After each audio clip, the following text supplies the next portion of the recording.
Hi there, I am Wild Humphrey, the Fact Master. I'll tell you all the things you never knew you didn't know, and one or two that you certainly do. And I'm back with a fact or two for today.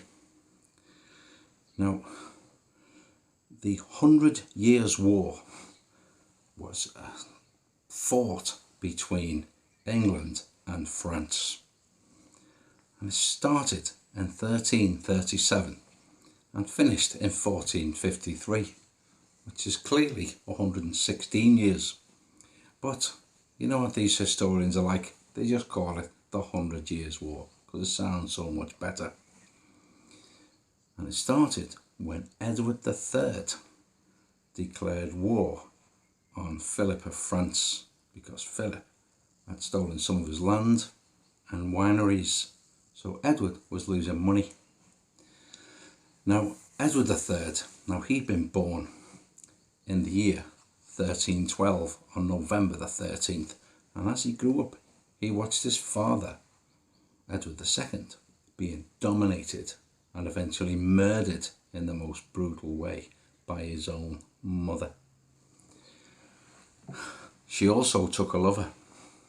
And Edward couldn't do anything about this until he was 17, and as soon as he was 17, he banished his mother to the East Coast and he executed her lover, Mortimer.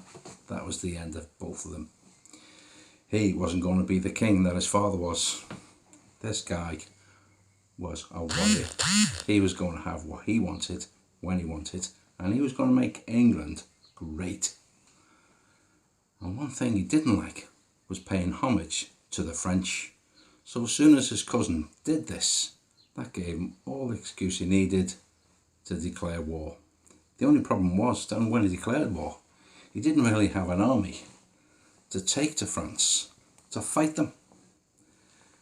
He had to wait, and he went there in 1346, armed to the teeth, knowing God was with him, as were all of his men, outnumbered wherever they went, but nonetheless, these were warriors and brutal as well. Nothing was getting in their way. And then on the 26th of August 1346, the famous Battle of Crecy took place when Edward III, although outnumbered 3, 4, 5 to 1, destroyed the French. The French had noblemen, knights on horseback, crossbows. Thought they had all they needed, but what Edward had was the latest in army warfare. He had the longbowmen. Now the longbowmen were super strong. They had huge great bows and arrows, and you needed the strength of an ox to pull these things and fire them. And they could fire 3 arrows in a minute.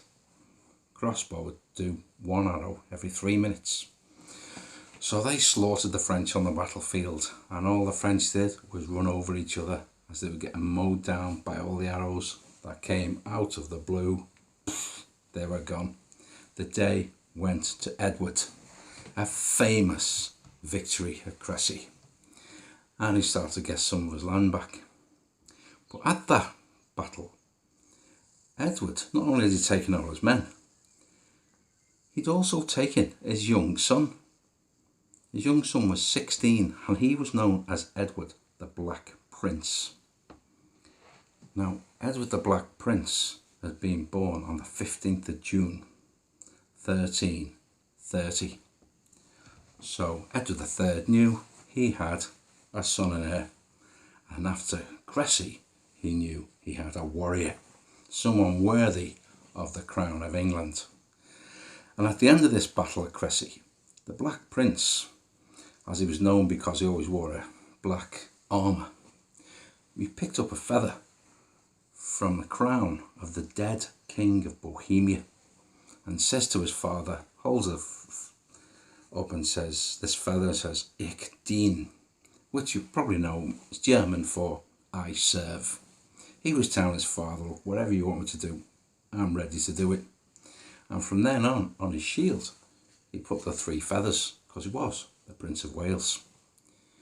Now this King of Bohemia, who was dead on the battlefield, had actually joined the fray part way through. He was actually blind, but he hated the English. And he said to his men something along the lines of, "Take me into the fray, so an Englishman I can slay." Big mistake. As soon as he walked in, marched in, gone, out, dead, all of them. The Black Prince became a legend after this. His father believed in him totally. And then 10 years later, there was another famous battle took place in the 100 Years' War on French soil, known as the Battle of Poitiers. And this time, Edward III said, "Look, I don't want to go. I've had enough. I want a break. Tell you what, son, you're old enough now. Off you go. Sort out these French. Bring home the bacon." So his son took the army. France, Poitiers. It was September 1356. And on the 17th of September, it was a Saturday, and Edward realised he wasn't quite ready for this battle that was going to take place. So he thought, what can I do? So we had a meeting with the French to discuss what they wouldn't do and how it was all going to. And he got like a day off. They agreed they wouldn't fight on a Sunday. It was a day of the Sabbath after all. And what Edward did, he used this extra time to plan in minute detail his battle. He wasn't too interested what the French were going to do. He was only thinking what he was going to do. And like his father, he was ready on the Monday morning, the 19th of September in Poitiers in 1356.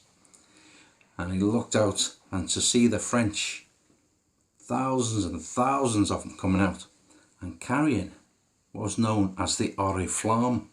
And the Oriflamme was a giant flag carried by the French into battle. Not every time, but when they brought this, it meant no mercy.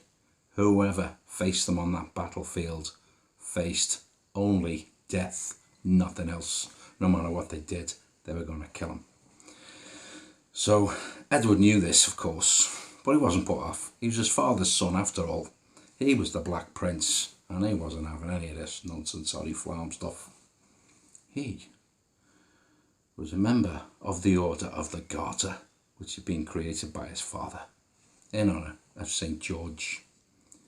Now what the French had created was the Order of the Star. So on the day of Poitiers, the Order of the Star met the Order of the Garter. And it was the Garter that was victorious. Not only was Edward victorious, he captured all the noblemen, the French king, anyone of any importance at that battle. He captured them, took them back to England, threw them all in Warwickshire Castle and held them to ransom. And he made the crown millions, a fortune. Well, his father was made up. He knew he had the right son to take over the crown when he was gone. Not only did he know that, but he also knew his son had his own son, Richard. So everything was going the right way. But then suddenly, 1376, Edward the Black Prince was taken ill and he actually died this day, 8th of June that year.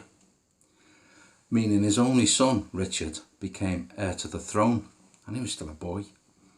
And Edward III was cracking on a bit by now. Fast forward 1 year, 21st of June 1377, Edward III dies, and this young boy, Richard II, became king. Thing was, Richard II wasn't like his father and his grandfather. No. He didn't have the stomach for all of this fighting and blood and God knows what. But what he did have was an insane belief that God was only ever on his side. Especially as a teenager king, he'd gone out and talked down the peasants' revolt, got rid of them. So he had this belief, yeah, I'm invincible. Then along came one of his enemies, Henry, who captured Richard, forced him to abdicate, chucked him in the Pontefract castle, and then starved him to death. And Henry became Henry IV. But when this had happened, a curse was put on Henry, and they said to him, you're going to live a painful life. You're going to die a painful death. That's going to happen in Jerusalem. You cannot kill a king and get away with it. God will not allow that. Anyway, Henry thought, well, it's easy. I just won't go to Jerusalem. Simple as that. I ain't going there anywhere but Jerusalem. So he never went. What did happen though, he did live a life in agony. He was ill, ulcers and God knows what, but he never ever recovered. And then in 1413, on the 20th of March, he was in prayer again, praying to God for forgiveness, which he'd done every day since he killed a king. But that forgiveness never came, and at this day he collapsed and his men carried him off. Anyway, some hours later, Henry IV woke up and he was looking around a bit dazed, and he said to his men, where am I? And they said, you're safe, my lord, you are in the Jerusalem chamber. Well, that was the last thing he wanted to hear. And he said, God alone knows why I took this crown. And they were the last words Henry IV ever said, and he died straight after that, as had been warned in Jerusalem. Now, Henry IV's son, Henry V, he didn't care a thing about his father.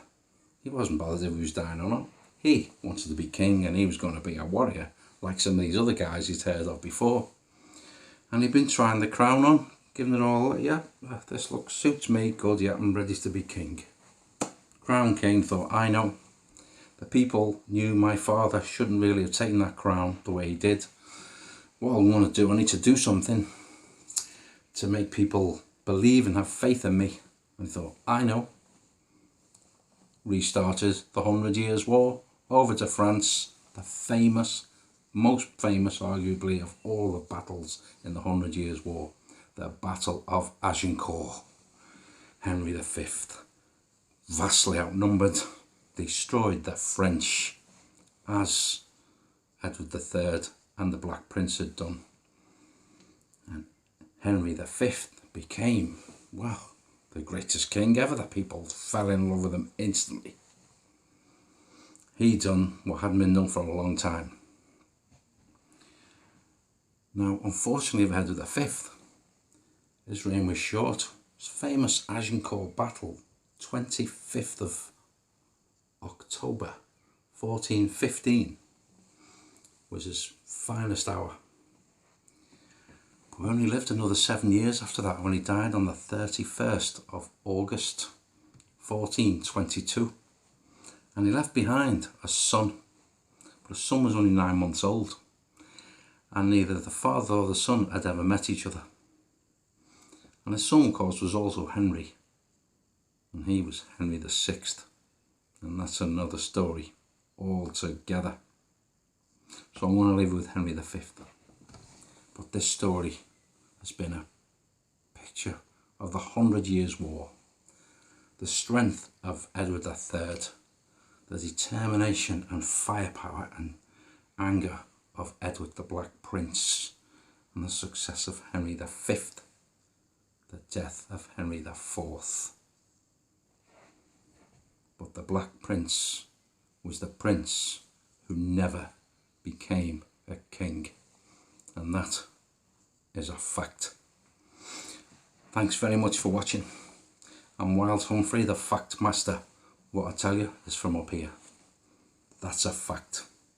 Please subscribe to my channel, because I'll be back with loads more to tell you about so many things that you never knew you didn't know. In the meantime, take it easy, See you soon.